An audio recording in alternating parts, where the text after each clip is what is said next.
Okay, yeah, I know, today is indeed Expansion Draft Day. By the way, if you want to go ahead and hang out with us as we watch the Expansion Draft live, you can go ahead, check out the YouTube channel about an hour and a half before the actual Expansion Draft starts, because we're going to get some pre-draft discussion going on there with the chat. It's always a fun time, and then we'll be doing everything live as it happens there too, so go ahead, check out the channel when everything goes down. It will be swell indeed. But that does not discredit the fact that we still do have some other things to talk about when it comes to NHL trade rumors and overall hearsay around the league. Today's video is going over a guy who has been somewhat in the spotlight over the past few years, to be honest, and who has kind of brought himself up in a different discussion here involving a few other teams. Let's go over to Buffalo and not talk about their most valued trade piece in Jack Eichel, maybe not their second most valued trade piece in Sam Reinhart, but probably the guy who has taken the tertiary spotlight on that squad. We're heading over onto the blue line in Buffalo, and we're not talking about Rasmus Dahlin here, we're talking about Rasmus Ristolainen instead. Now, I think everybody's kind of familiar with Rasmus Ristolainen, but if you're not, 6'4", 220 right-handed defenseman, 26 years old, drafted in 2013 as a top guy, taken right before Bo Horvat, actually. He used to be a really solid, really capable point-producing defenseman in Buffalo, but the problem with that was he kind of got rushed into the system a little bit too young. He had some good seasons, producing 40-plus points on the year, but his decline in play has been quite steady. A lot of that has to do with the fact that he does play on Buffalo. They are a pretty bad team. A lot of that also has to do with the fact that he has been relied upon as a number one defenseman for a good chunk of time now, even though he's really not that. I think on most NHL teams, especially on good ones, he'd be seen more as a number 4, a number 5 guy, especially with his overall advanced analytics being posted around everywhere talking about how bad he is. All that stuff, the numbers, I think it's just a product of circumstance and the team that he plays for. I don't really think it's a reflection of how bad he is individually as a hockey player, even though it is kind of the consequence of the circumstances here. Today we're talking about Ristolainen, though, because we had ourselves a quote made by Pierre LeBrun on the recent Insider Trading segment on TSN. This is the tweet right here, posted by NHL Watcher, going over what it was that LeBrun said on the program. This is what he says about Rasmus Ristolainen.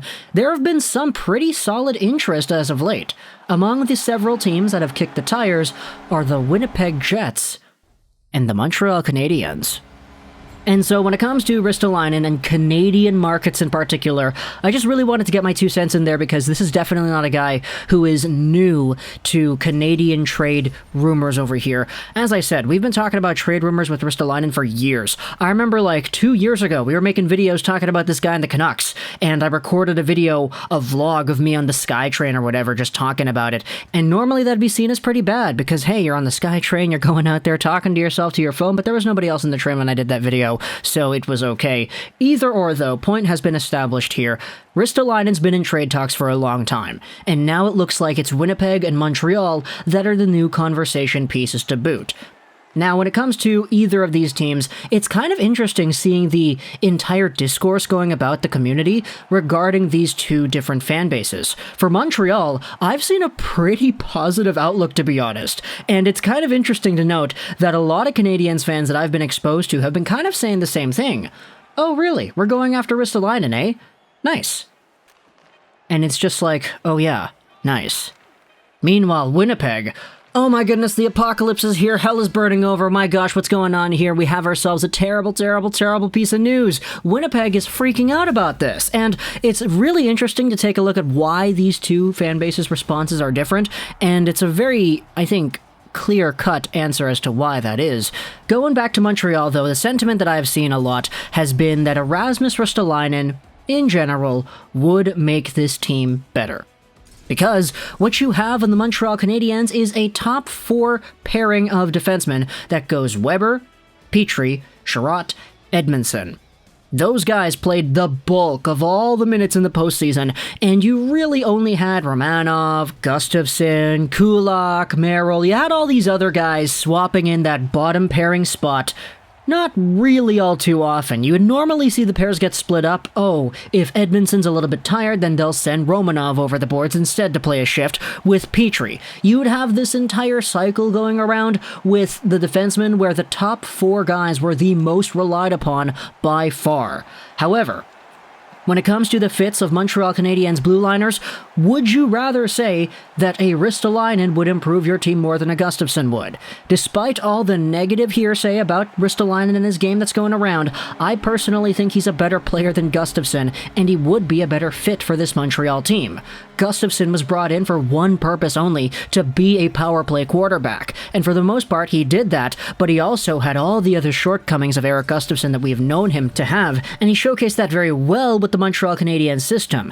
Turnovers at the blue line resulting in odd man rushes for the other team. Really bad reads in his own zone. He wasn't perfect by any means, and ultimately it just wasn't really that good of a fit, even though he was able to do some pretty good things on the power play, which is admittedly what they brought him in to do.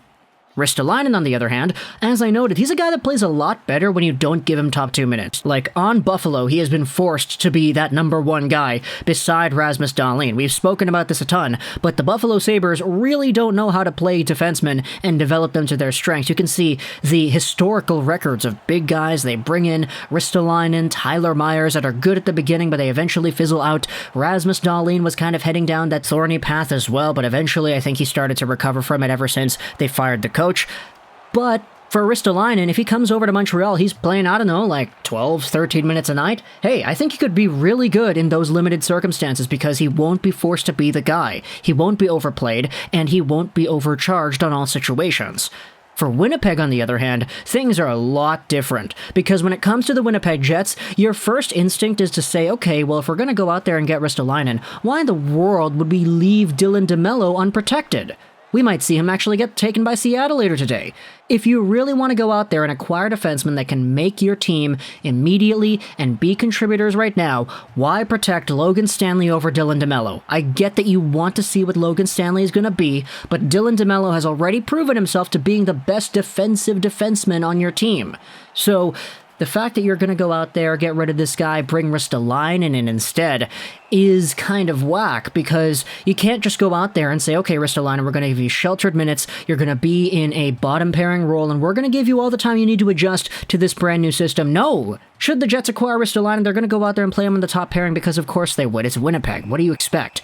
And it's kind of why the Winnipeg Jets fan base reaction to this news has been so completely in the opposite direction of the Montreal fandom instead. Montreal's just kind of chilling out. Oh, if we get Ristolainen, that's cool. We might not have Weber next year. We might not have Price next year. The money is okay. Who cares if this guy's going out there making $5 million until next year? We have to re-sign him again, but who cares? We're going to have cap space freed up. For Winnipeg, though, it's not really the same. Furthermore, if you wanted to go over what exactly it is the price for Ristolainen could be, according to NHL Rumours Daily, who made an appearance on the Instigator show on WGR 550 Sports Radio in Buffalo, the Rasmus Ristolainen asking price apparently is a solid NHL prospect and a second-round pick.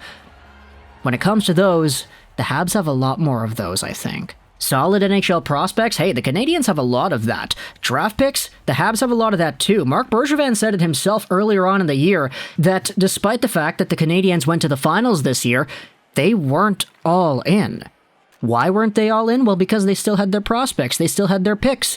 If they went all in, they would have traded away everything at the deadline for a few extra pieces to try to help them get over the hump and win the Stanley Cup.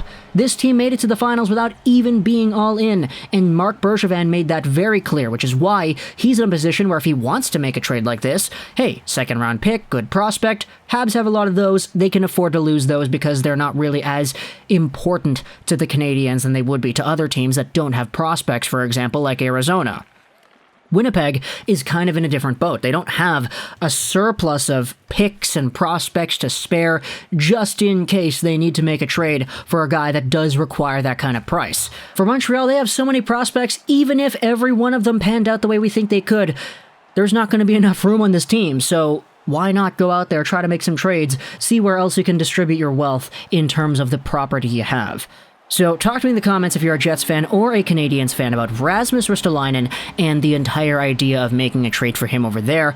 Also stick around on this YouTube channel at about 3:30 PDT for the Seattle Kraken expansion draft live stream we're going to be doing. It's going to be fun. I hope you enjoyed this footage of Rolls 99. And bye.